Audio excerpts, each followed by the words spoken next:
இயேசு கிறிஸ்து யோர்தான் நதிக்கரையில வந்து அவர் தண்ணியில முங்கி எந்திரிச்சது எதுக்கு அடையாளம் நினைக்கிறீங்க? அவர் நான் ஆகாய விரிவுக்கு மேல இருக்கிற தண்ணியை தாண்டி வந்துட்டேன்னு அர்த்தம். அவர் விண்ணுக்குரிய சரீரம் உரியவர், அவர் அழிவில்லாதவர். ஆனா அந்த ஆகாயத்திற்கு மேல இருக்கிற தண்ணியை தாண்டி வந்துட்டு நிக்கிறாரு. ஏன் தெரியுமா? மண்ணுக்குரிய சரீரம் உள்ள நாம் விண்ணுக்குரிய சரீரத்தை பெறும்படியாக. துணையாளரே சிறகின் நிழலில் தாமே களி கூறுவே.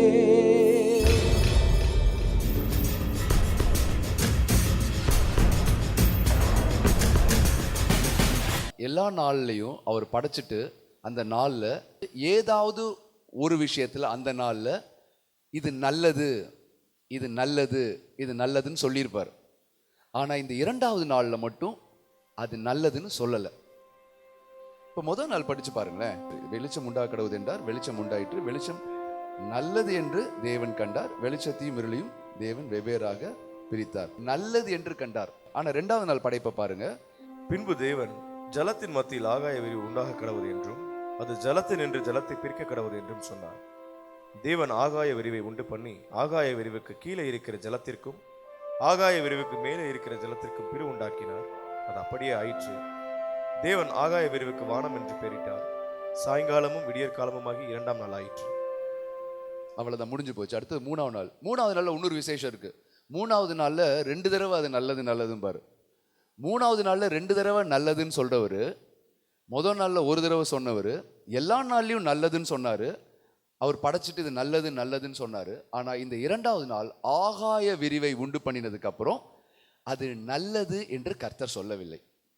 இது ஒரு காரணமாக தான் நல்லது என்று அவர் சொன்னதாக குறிப்பிடப்படவில்லை. ஏன்னா கர்த்தர் அப்படி சொல்லலை.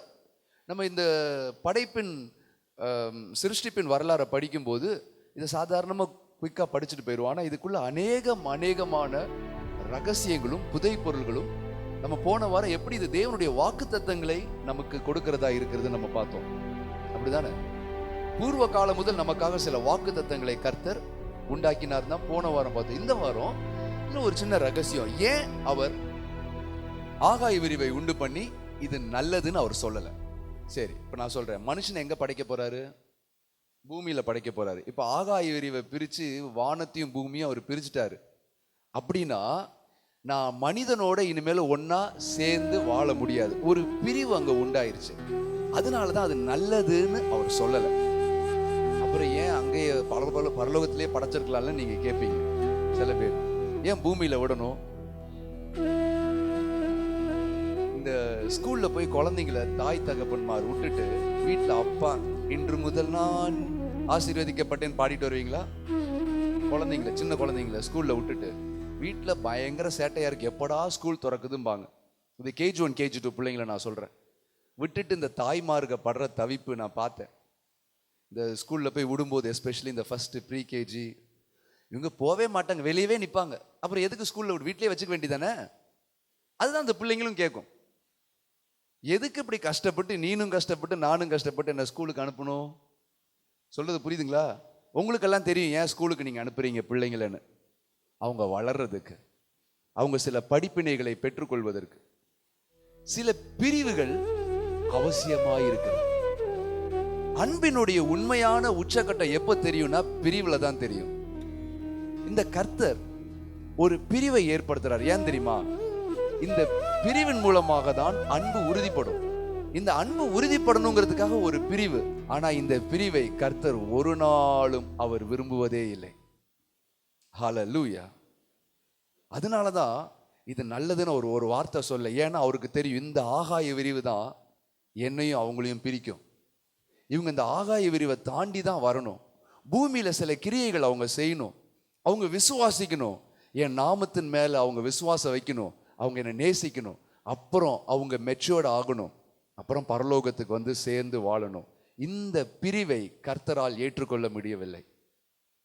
ஹல்லேலூயா, ஹல்லேலூயா.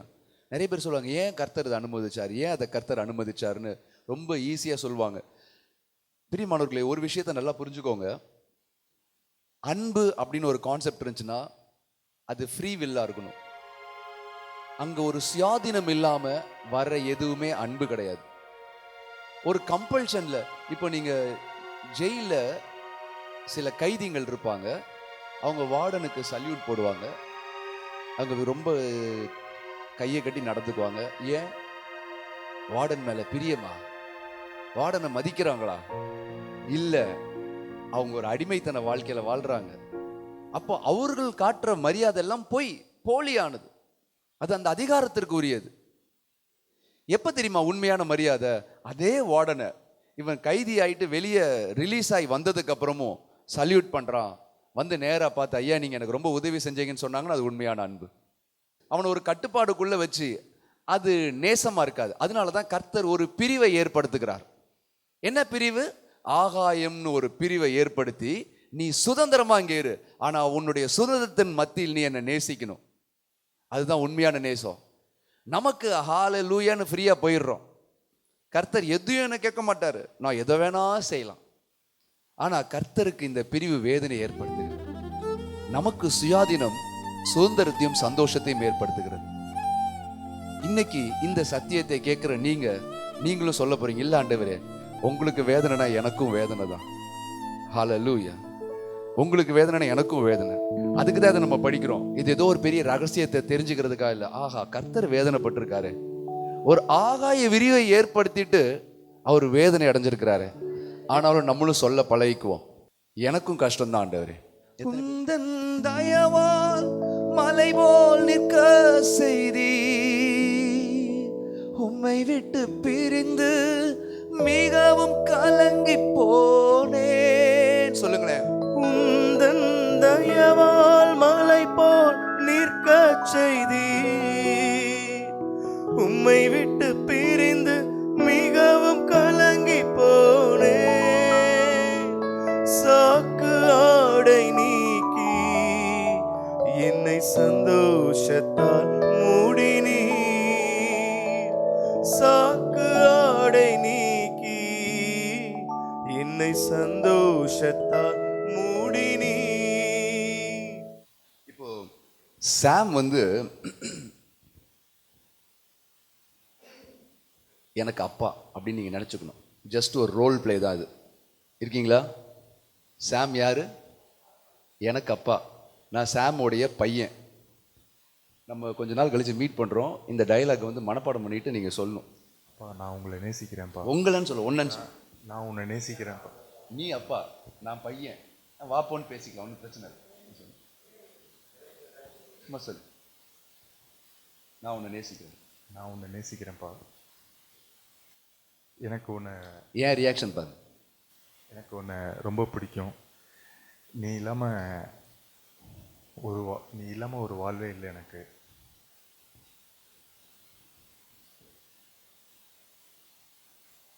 இவரு அப்பா, நான் பையன். இவர் சொல்லியிருக்காருல்ல, லாஸ்ட் லைன் வாசி. நீ இல்லாமல் ஒரு வாழ்வே இல்லை எனக்கு. இப்படி பையன் இருந்தா என்ன அர்த்தம்? என்ன அர்த்தம்? அன்பை ஏத்துக்கல, இல்லைன்னா இவர் ரொம்ப பெரிய ஆளா நினைச்சுக்கிட்டாருன்னு அர்த்தம். இது ரெண்டு தான். ஓகே, இப்படித்தான் நம்ம கர்த்தருக்கு பண்ணிட்டு இருக்கோம். வானமும் பூமியும் பிரிச்சிருக்காரு, பிரிக்கும் போது அவருக்கு வலிக்கும். இப்ப நான் என்ன செஞ்சேன்னா அதுதான் நீங்க செய்யறீங்க. இருக்கீங்களா இல்லையா? கர்த்தர் உங்களை நேசிக்க உங்களுக்கு ஜீவனை கொடுத்து பண்ணியிருக்காரு, பரவாயில்ல, ஓகே பண்ணுங்க ஆண்டவர். என்ன ஜீவன் மட்டும்தான் கொடுத்தீங்களா? ஏன் 3 பேர்ல நீங்க ஒருத்தர் தான் ஜீவனை கொடுத்தீங்க மாதிரி உட்காந்துருக்கோம் நம்ம. மீதி 2 பேர் எங்க? திருத்துவ தேவன் நீங்களே ஒருத்தர் தான் ஜீவனை கொடுத்துருக்கீங்க, அப்படிதானே உட்காந்துருக்கோம். இன்ஃபேக்ட் சொல்ல போனா எல்லாருமே இந்த கர்த்தர் மேல ஒரு ஆசை கொண்டு, எல்லாருமே ஒரு காதல் கவிதை மாதிரி அவருக்கு எழுதியிருக்கணும். இந்நேரம் அதையும் செய்ய மாட்டோம், உள்ள இருந்தும் பாட மாட்டோம். நம்ம இதை கர்த்தர் உண்மையாலுமே நேசிச்சு சில பேர் பாட்டு எழுதியிருப்பாங்க. உம்மை ஆராதிப்பேன் அழகே, என்னை மன்னிக்க வந்த அழகே, உம்மை பாட உம்மை புகழ ஒரு நாவு பத்தலையே. இப்படி பாடியிருந்தா அழகெல்லாம் பாடலாமா? அவரை இருக்கீங்களா இல்லையா? நான் சொல்றது புரியுதுங்களா? நமக்காக பாடி வச்சிருக்கவங்களையும் பாட மாட்டேங்கிறோம். இன்னைக்கு நம்முடைய சிந்தையெல்லாம் மாறுவதாக. நம்ம கர்த்தரை நான் இனிமேல் சொல்லக்கூடாது, நாங்கள் சொல்லக்கூடாது, இங்கே வந்திருக்கவங்களுக்கு புரியும் இன்னைக்கு நான் சொல்றது. இனிமேல் ஆலயத்திலிருந்து பலிபீடத்திலிருந்து ஒரு வார்த்தை கர்த்தரை நேசிக்கிற இப்படிலாம் செஞ்சிருக்காருங்கும் போது நீங்கள் யோசிக்க கூடாது, அங்கே என்னப்பா இப்படி செஞ்சிருக்கீங்க.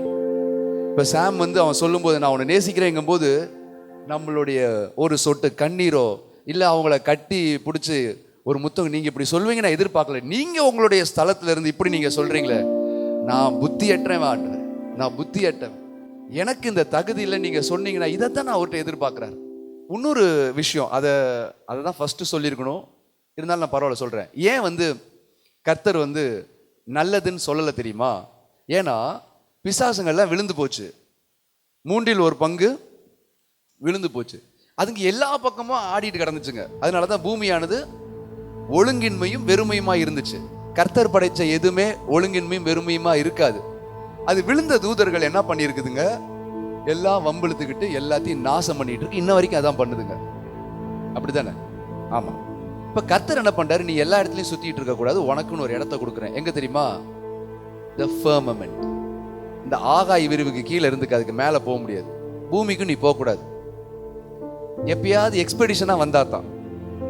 பூமியும் அதன் நிறைவும் கர்த்தருடையது. ஹல்லேலூயா.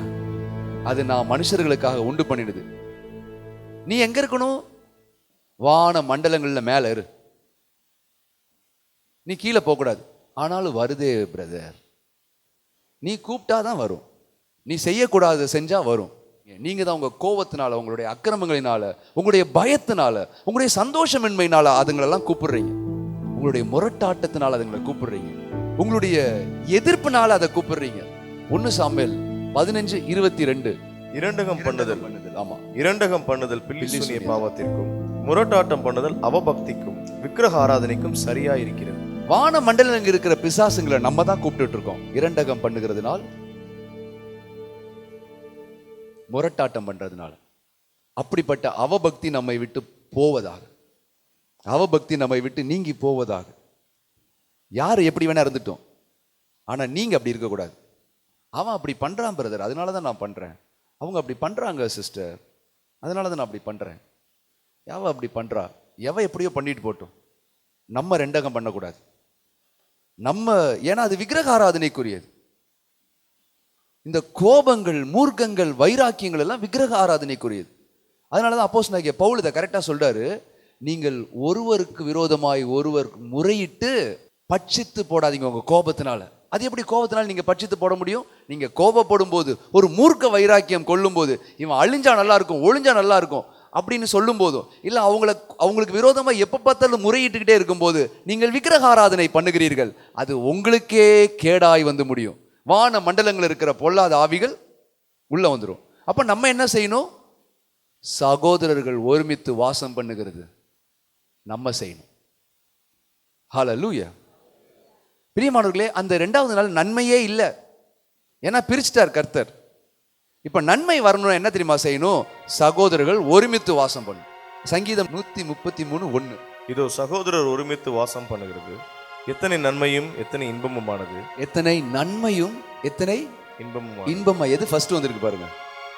திரும்ப அது குட்டா வரணும்னா நம்ம சகோதரர்களோடு ஒருமித்து வாசம் செய்யணும். நமக்கு மூத்த சகோதரன் குமாரனாகிய கிறிஸ்துவே. ஹல்லேலூயா. எல்லாமே மறைபொருளா தான் கர்த்தர் வச்சிருக்கிறார். கணவன் மனைவிக்கு உள்ள உறவையே பவுல் சொல்லிட்டு சொல்றாரு, நான் இவங்க கணவன் மனைவி பத்தி பேசல, நான் கிறிஸ்துவுக்கு சபைக்கு உள்ள உறவை பத்தி பேசிட்டு இருக்கேங்கிறார். சகோதரர்கள் ஒருமித்து வாசம் பண்ணணும்னா நம்ம மூத்த சகோதரனோட நம்ம சேர்ந்து ஒருமித்து எல்லாம் வாசம் பண்ணணும். ஹல்லேலூயா. சிலர் சொல்லுவாங்க, நாங்க வீட்டிலேயே ப்ரேயர் பண்ணிக்குவோம். அவங்க சகோதரரோட ஒருமித்து வாசம் பண்ணல, ஆதியாகமத்தையே ஒன்றும் தாண்டல. பிரியமானவர்களே, உங்களை கர்த்தர் ஆசீர்வதிப்பார். சபையை தேடி வருகிற ஒவ்வொருவரையும் கர்த்தர் ஆசீர்வதிப்பார்.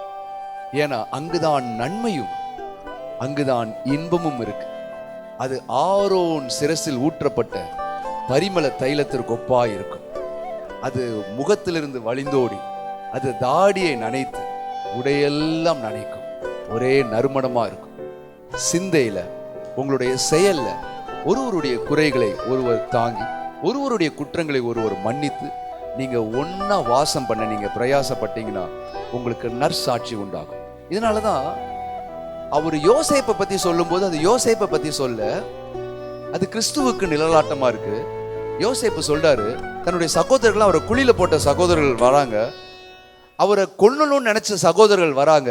ஆனா அவர்களுக்கு ஒரு ஜீவரட்சணையை செஞ்சுட்டு சொல்றாரு, நீங்க என்னை இங்க கொண்டு வந்ததை நினைச்சு பயப்பட வேண்டாம், நான் உங்களுக்கு எந்த தீங்கும் செய்ய மாட்டேங்கிறேன். ஹல்லேலூயா. அது யோசேப்பை பத்தி கிடையாது பிரியமானவர்களே, அது கிறிஸ்து இயேசுவை பற்றி. என்னை இவ்விடத்தில் வரும்படி விற்று போட்டதினால் நீங்கள் சஞ்சலப்பட வேண்டாம், அது உங்களுக்கு விசனமாயிருக்கவும் வேண்டாம். ஜீவரட்சண்யம் செய்யும்படிக்கு தேவன் என்னை உங்களுக்கு முன்னே அனுப்பினார். இந்த வசனத்தை ஏன் எழுதுறாருன்னா, இதை தான் கர்த்தர் நம்ம கிட்ட சொல்ல விரும்புறார். நீங்க எனக்கு நிறைய தீமை செஞ்சீங்க, ஆனா நீங்க அதை பறிச்சு விசனப்பட வேண்டாம். பிதாதான் சிலுவைக்கு ஒப்பு கொடுத்தாராம், நீங்க இல்லைங்கிறார். எத்தனை பேருக்கு இது புரியுது? பிரியமானவர்களே, என்னைக்கு பிதாவுக்கு மனசு ஆறுச்சுன்னா, என்னைக்கு அவர் நல்லதுன்னு பார்த்தாருன்னா, என்னைக்கு சகோதரர்கள்லாம் ஒன்னா சேர்ந்தாங்களோ, இது வந்து பிதாவுக்கு பார்க்கும்போது ஓகே ஓகே, இப்படிதான் நம்முடைய குமாரனும், இது சங்கீதத்தில் இருக்கு 133, எல்லா சகோதரர்களும் ஒன்னா சேரும்போது பிதாவாகி தேவனுக்கு ஒரே சந்தோஷம். இப்படிதான் ஒரு சபை வரப்போகுது, புதிய ஏற்பாட்டு சபை வரும், அது குமாரனோடு சேர்ந்து எல்லாம் ஒன்னா இப்படிதான் சஞ்சரிப்பாங்க. ஹல்லேலூயா. அப்ப குமாரன் மூலியமா இந்த ஆகாய விரிவு என்னும் பிரிவு இருக்காது. அவரும் பிதாவும் எப்பொழுது ஒன்னாதான் இருக்காங்க. அவரும் நாமும் இருக்கும்போது, அந்த வசனம் சொல்லும் போது, நாங்கள் இருவரும் ஒருமனப்பாட்டில் தேறினவராய் இருப்பது போல இவர்களும் நம்மில் ஒன்றாய் இருப்பார்கள். ஹல்லேலூயா. அந்த பிரிவு நீங்குது. அதனாலதான் சகோதரர்கள் ஒருமித்து வாசம் பண்ணும். இன்னொரு இடத்துல நல்லதுன்னு சொல்றாரு. எப்பன்னு சொல்லுங்க? மனைவியை கண்டடைகிறவன் நன்மையை கண்டடைகிறான். அப்ப நன்மை இல்லாம தான் இருக்கான். நமக்கு நினைக்கிறோம், வீடு வந்துருச்சு சந்தோஷம், நமக்கு ஒரு கார் வந்துருச்சு சந்தோஷம், வேலை வந்துருச்சு சந்தோஷம். கர்த்தர் சொல்றாரு, மனைவியை கண்டடைகிறவன் நன்மையை கண்டடைகிறான். சில பேர் மைண்ட் வாய்ஸ், எங்க மனைவி வந்ததுக்கு அப்புறம் தான் நன்மையே போச்சு. இல்ல பிரியமானவர், அவர் அந்த மனைவியை சொல்ல, அவரு நம்முடைய தலையாகிய கிறிஸ்துவ பத்தி அவர் சொல்றார். இந்த 2வது நாள்ல நன்மையே இல்லை. சகோதரர்கள் ஒருமித்து வாசம் பண்ணும், குமாரனோட நீ சேர்ந்து வாசம் பண்ணும், குமாரன் உனக்கு தலையா இருக்கணும், அப்போதான் உனக்கு நன்மை உண்டாகும். இந்த ஆகாய விரி வந்திருக்கு. ஆகாய விரிவை தாண்டி இனிமேல் மனுஷன் போக முடியாதுப்பா. ஏற்கனவே அவர் என்ன நினைச்சாருன்னா, ஒரு டெஸ்ட் வச்சு அன்புல ஒருமனப்பாட்டில் தேறி மேலே வந்துடும் நினைச்சாரு. பாவம் செஞ்சு இருக்கிறதும் போய் பூமிக்கு கீழே பாதாளத்தில் போயாச்சு. இனிமேல் மனிதன் அங்கே சேர்றதுக்கு வாய்ப்பே இல்லை. இதுல வேற ஆகாய விரிவு இருக்கா? ஆகாய விரிவுக்கு மேல தண்ணி இருக்கு. அப்ப பரலோகத்தை தாண்டி வரணும்னா தண்ணி, ஆகாய விரிவு, அப்புறம் எம்டி ஸ்பேஸ், அப்புறம் பூமிக்கு வரணும். இயேசு கிறிஸ்து யோர்தான் நதிக்கரையில வந்து அவர் தண்ணியில முங்கி எந்திரிச்சது எதுக்கு அடையாளம் நினைக்கிறீங்க? அவர் நான் ஆகாய விரிவுக்கு மேல இருக்கிற தண்ணியை தாண்டி வந்துட்டேன்னு அர்த்தம். ஹல்லேலூயா. அன்னைக்கு 2வது நாள்ல நல்லதுன்னு சொல்லவே இல்லை. அவர் அந்த தண்ணியில முங்கி அந்த வெட்டா வந்து நிற்கும் போது என்ன தெரியுமா அர்த்தம்? நான் பரலோகத்துல இருந்து தாண்டி அந்த கடலையும் தாண்டி நான் உன்னை தேடி வந்திருக்கேன். ஹல்லேலூயா. இதனாலதான் வானம் திறந்தது, அங்கிருந்து புறா இறங்கி அவர் மேல வந்துச்சு. இவர் என்னுடைய நேசகுமாரன், இவரில் நான் பிரியமாய் இருக்கிறேன். என்னைக்கு இயேசு கிறிஸ்து தண்ணியோட அவர் வெளியே வந்து நின்னாரோ அன்னைக்கு வானம் திறந்துருச்சு. உங்களுக்கு எனக்கும் வானம் திறந்துருச்சு. இவர் என்னுடைய நேசகுமாரன், இவரில் நான் பிரியமாய் இருக்கிறேன் அப்படிங்கிறார். ஹல்லேலூயா. பிரியமானவர்களே, அவர் சொல்றாரு, யோவான் சொல்றாரு, இல்ல இல்ல இல்ல நான் தான் உங்கள்கிட்ட ஞானஸ்தானம் பெறணும். அதுக்கு அவர் சொல்ற, இல்ல இல்ல இதுல ஒரு நீதி இருக்கு, இது ஒரு அடையாளம், நீ செய்யணும், ஒரு நீதியை நான் நிறைவேற்றணும். என்ன தெரியுமா? இந்த கடலை தாண்டி வந்து இந்த மக்களுக்கு நான் சொல்லணும். ஏன்? மாம்சமும் இரத்தமும் பரலோகத்தை சுதந்திரிக்காது. மாம்சமும் இரத்தம் இப்படி பரலோகத்துக்கு போக முடியாது. அது எல்லாம் ஆவியான ஒரு மண்டலம். ஆனால் அங்கே சரீரம் இருக்கு, அது வேற மாதிரியான விண்ணுக்குரிய சரீரம்னு அப்போஸ்தலனாகிய பவுல் சொல்றாரு. இருக்கீங்களா? விண்ணுக்குரிய சரீரம், இது மண்ணுக்குரிய சரீரம். இது போய் இது அழிவுள்ளது, அழியாததை சுதந்திரிக்க முடியாது. அழிவில்லாதது தான் அழிவில்லாததை சுதந்திரிக்க முடியும். இப்போ குமாரனாகிய கிறிஸ்து அவர் விண்ணுக்குரிய சரீரம் பெற்றார். அவர் விண்ணுக்குரிய சரீரம் உரியவர், அவர் அழிவில்லாதவர். ஆனா அந்த ஆகாயத்திற்கு மேல இருக்கிற தண்ணியை தாண்டி வந்துட்டு நிற்கிறாரு. ஏன் தெரியுமா? மண்ணுக்குரிய சரீரம் உள்ள நாம் விண்ணுக்குரிய சரீரத்தை பெறும்படியாகும். இது இன்னும் கொஞ்சம் டீட்டெயிலா சொல்லணும்னா, விண்ணுக்குரிய சரீரத்தை பெற்று அவர் அந்த தண்ணி வெளியா எதுக்கு வந்தாருன்னா, நம்மளும் அந்த தண்ணியில முங்கி வெளியே எந்திரிக்கும் போது மண்ணுக்குரிய சரீரத்தை பெற்ற நாம் இந்த தண்ணி வெளியே வரும்போது விண்ணுக்குரிய சரீரத்தோடு நாம் போறோம். இதை அடையாளப்படுத்துறதுக்கு தான் அவரும் ஒரு தடவை தண்ணியில முங்கினாரு. அவர் தண்ணியில முங்கும் போது என்ன தெரியுமா அடையாளம்? அவர் மேலேருந்து கீழே வந்துட்டேங்கிறாரு. நீங்க தண்ணியில முந்தி எந்திரிக்கும் போது என்ன தெரியுமா அடையாளம்? நான் கீழே இருந்து நான் மேலே போயிட்டேன்னு அர்த்தம். ஹல்லேலூயா.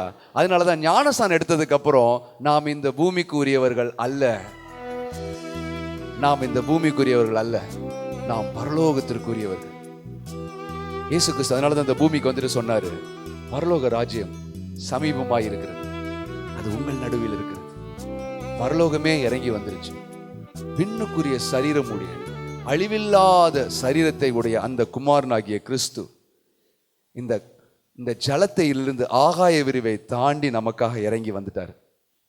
நம்மளும் இங்கிருந்து முங்கி எந்திரிச்சு நம்மளும் அந்த ராஜ்யத்திற்குரியவர்களாக இருக்கிறோம். பிரியமானவர்களே, ஒரு தேவாதி தேவன் மகத்துவம் நிறைந்தவர் ஆகாய விரிவை உண்டு பண்ணிட்டு நல்லதுன்னு சொல்லவே இல்லையே. அவர் தன்னுடைய அன்பை எப்படி வெளிப்படுத்துறார்? ஒரு ஆகாய விரிவை செஞ்சுட்டு கூட அதுல தன்னுடைய அன்பை வெளிப்படுத்துறாரு. உங்களுடைய அன்பை நீங்க எப்படி வெளிப்படுத்தணும்? உங்க மனைவிக்கு நீங்க செய்யற கடமையில வெளிப்படுத்தணும். மனைவிமார்கள் நீங்க உங்க கணவனை கனம் பண்றதுல அதை வெளிப்படுத்தணும். தாய் தகப்பன்மார்கள் உங்க பிள்ளைங்களுக்கு நல்ல ஈவுகளை கொடுக்கறதுல வெளிப்படுத்தணும். நீங்க பிள்ளைங்க உங்களுடைய தகப்பன்மார்களை கனம் பண்றதுல அதை வெளிப்படுத்தணும். சபையை வைராக்கியமாய் தேடி வர்றதுல நீங்க கிறிஸ்துவை எப்படி நேசிக்கிறீங்கன்றதை வெளிப்படுத்தணும். நீங்க என்ன செய்யணும்னா, நீங்க வாயை திறந்து பேச ஆரம்பிச்சிடணும். கர்த்தர் அவரு ஒரு வார்த்தை சொன்னார்ல, ஐயோ நான் 2 வார்த்தை சொல்றேன், ஆண்டவரே என் மேல இவ்வளவு ஒரு பைத்தியமா இருக்கிறார் என்பதை நான் புரிஞ்சிருக்கிறேன். அவருடைய எல்லா படைப்புகளிலும் நீங்களும் நானும் தான் இருக்கிறோம் அப்படின்ற அறிவை பெற்றவர்கள். அன்போடு அவரை பார்த்து சொல்லுங்க. அவர் என்ன நிரப்பணும்லாம் இப்ப நீங்க யோசிக்க வேண்டாம், வெயிட் பண்ண வேண்டாம். நீங்க சொல்லுங்க, காட்டு மரங்களுள் நேச கிச்சிலி மரம் போலா, கமழும் மலர்களுள் நேசரின் பலியா. காட்டு மரங்களுள் நேச கிச்சிலி மரம் போலா, கமழும் மலர்களுள் நேசரின் பலியா. அழகாய் மான் போல நேச நடந்து வாராரே, அழகாய் மான் போல நேச நடந்து வாராரே. அரச குமரருள் ஆயன் அன்ப ஒருவரே, அரச குமரருள் ஆயன் அன்ப ஒருவரே. துணையாளரே உம் சிறகின் நிழலில் தாமே களி கூறுவே. துணையாளரே அன்போடு உம் சிறகின் வாசத்தோடு நிழலில் தானே களி கூறுவே, களி கூறுவே என் தேவனே. That's beautiful. Thank you for your presence. நேசிக்கிறேன் என் தேவனே, என் இயேசுவே, உம்மையே நேசிக்கிறேன். ஜீவனுள்ள நாட்களெல்லாம் ஸ்தோத்தரிப்பே, துதி பாடுவே. ஜீவனுள்ள நாட்கள் எல்லாம் ஸ்தோத்தரிப்பே, துதி பாடுவே, துதி பாடுவே. என்னுள்ளமும் என்னுடலும் உமக்காகத்தான் ஏங்குதையா. சொல்லுவீங்களா? என்னுள்ளமும் அப்பா என்னுடலும் உமக்காக மட்டுமே உமக்காகத்தான் ஏங்குதையா. ஏங்குதையா என் தேவனே என் இயேசுவே, உம்மையே நேசிக்கிறேன். என் தேவனே என் இயேசுவே, உம்மையே நேசிக்கிறேன். உங்கள் அன்பை உங்கள் தேவனாகிய கர்த்தருக்கு உங்களுடைய நல் வார்த்தைகளினால் தெரியப்படுத்துவீர்களாக. உங்கள் அன்பை உங்கள் தேவனாகிய கர்த்தரிடத்தில் நல் வார்த்தைகளினால் தெரியப்படுத்துவீர்களாக. Sing unto him divine songs of love. அன்பின் பாடல்களை அவருக்காய் பாடுவீர்களாக. அவர் உள்ளம் குளிரும்படி அவருடைய நேசத்தை புகழ்ந்து பாடுவோமாக. அவருடைய அன்பை நாம் கீர்த்தனம் செய்வோமாக. அவருடைய அன்பை நாம் உயர்த்துவோமாக. உம்மை நேசிக்கிறோம், உம்மை நேசிக்கிறோம் ஆண்டவர். இயேசுவே இந்த ஆத்மநேசரே, உம்மை நான் என்றும் உயர்த்தி பாடுவேன். இயேசுவே எங்கள் ஆத்மநேசரே, உம்மை நான் என்றும் உயர்த்தி பாடுவேன். நேசிக்கிறேன் உம்மை, நேசிக்கிறேன் உம்மை, நேசிக்கிறேன் உம்மை.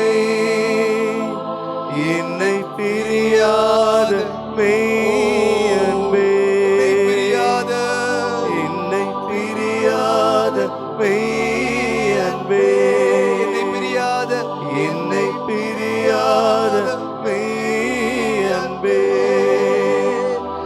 என்னை பிரியாத மெய் அன்பே. இங்கு கூடியிருக்கிற ஒவ்வொருடைய நாவும் இப்பொழுது பிரதிஷ்டை பண்ணப்படுவதாக. Amen. புது எண்ணெயினால், புது அபிஷேகத்தினால் அன்று ஏசாயா அவனுடைய நாவை தொட்டது போல எங்கள் ஒவ்வொருடைய நாவையும் இப்பொழுது நீர் தொடுவீராக. Thank you for doing that, Lord. என்னுடைய ஜெபத்தை கேட்பதற்காக உமக்கு Thank you, Lord. ஸ்தோத்திரம். நாங்கள் வேண்டிக் கொள்ளுகிற எதையும் நீர் இப்பொழுது கேட்கிறீர். நன்றி ஆண்டவரே. Thank you, Jesus. தகப்பனே, Thank you, Lord. Thank you, இந்த Lord. ஸ்தலத்திலிருந்து புது பாடல்கள் உண்டாவதாக. Thank you, Holy Jesus. உம்மை உண்மையாய் பாடுகிற பாடல்கள் உண்டாவதாக. நன்றி ஆண்டவரே.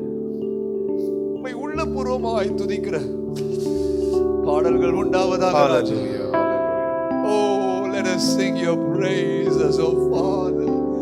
சாக்கு ஆடை நீக்கி என்னை சந்தோஷத்தால் மூடினீ. Fill everyone with your zeal, oh Lord. உம்முடைய வைராக்கியத்தினால் ஒவ்வொருவரும் நீ நிரப்பிறார். உம்மை போற்றுகிறேன். Hallelujah. கைதூக்கி எடுத்தீரே. Wonderful Jesus. உம்மை கூப்பிட்டேன். உம்மை குறித்த பக்தி வைராக்கியம் என்னை ஒவ்வொருவரையும் ஆட்கொள்ளுவதாக. குணமாக்கினீர். இப்பொழுதே அந்த அக்கினி ஒவ்வொருவர் மீதும் உம்மை கூப்பிட்டேன். இப்பொழுதே பற்றி எரிவதாக ராஜா. என்னை குணமாக்கினீர். Jesus. என் ஜெபத்தை நீர் கேட்கிறீர் என்று நான் அறிவேன். உம்மாலே ஒரு ஒரு அக்கினி. சேனைக்குள் பாய்ந்திடுவேன். உம்மை குறித்த ஒரு அக்கினி, உம்மாலே உம் அன்பினால் ஒரு ஏற்படுகிற மதிலை அக்கினி. தாண்டிடுவேன். கலாஷத்தாராலே உம்மாலே ஒரு தெய்வீக ஒரு அக்கினி. சேனைக்குள் பாய்ந்திடுவேன். ஓ, இவர்கள் ஒவ்வொருவர் மீதும் வருவதாக. உம்மாலே ஒரு எங்கள் சபை மதிலை மீது வருவதாக. தாண்டிடுவேன். எங்கள் குடும்பங்கள் மீது வருவதாக. பலத்தால் இடைக்கட்டி Thank you, Jesus. Thank you, Jesus. மான்கால்கள் ஓ ஜெபத்தை போலாக்கினீர். கேட்பதற்காக ஸ்தோத்திரம். பலத்தால் இடை ஜெபத்தை கேட்கிறீர், உமக்கு நன்றி. Fill every heart with thy fire. Fill every heart with thy fire, Lord. Fill everyone with thy fire.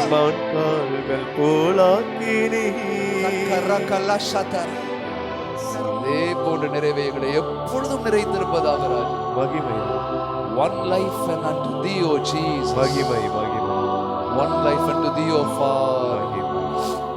உலகத்திற்கு நாங்கள் பைத்தியமாயிருந்தாலும் நீர் விலையேற பெற்றவர் என்று நாங்கள் அறிவோம். நீர் விலையேற பெற்றவர், எங்கள் ஜீவனை பார்க்கிலும் நீர் அருமையானவர் என்று நாங்கள் அறிவோம். ஹalleluya. ஒரு விசை. Thank you, Lord. விலையேற பெற்ற உம் இரத்தத்தால் விடுதலை கொடுத்தீர். விலையேற பெற்ற உம் இரத்தத்தால் விடுதலை கொடுத்தீர். ராஜாக்களாக லேவியராக உமக்கென தெரிந்தெடுத்தீர். Oh Lord, my Lord. ராஜாக்களாக லேவியராக உமக்கென தெரிந்தெடுத்தீர். ஆராதனை ஆராதனை அப்பா, ஆராதனை அப்பா, அப்பா. ஆராதனை. Thank you, Jesus.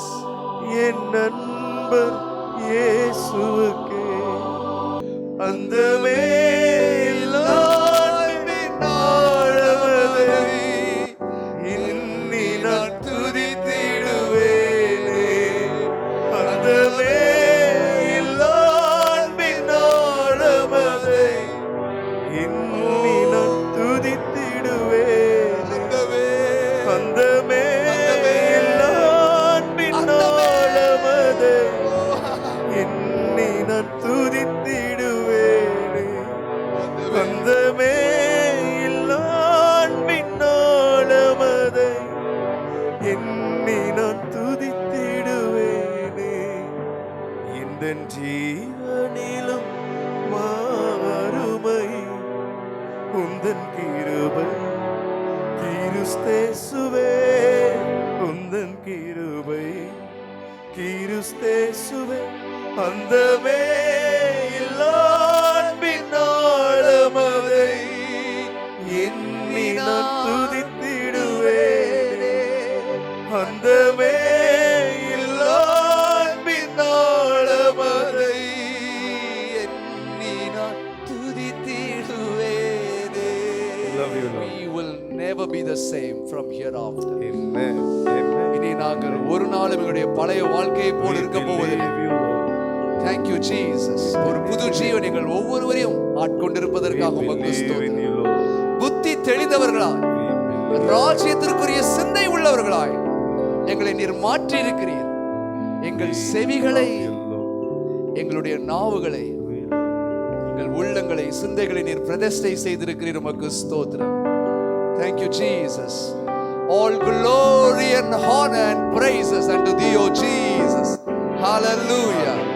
எல்லா கனமும், எல்லா மகிமையும், எல்லா மாட்சிமையும் இயேசுவே ஒருவருக்கே அப்பா, என்றென்றும் உள்ள சதா காலங்களிலும் உண்டாவதாக. ஆமென், ஆமென்.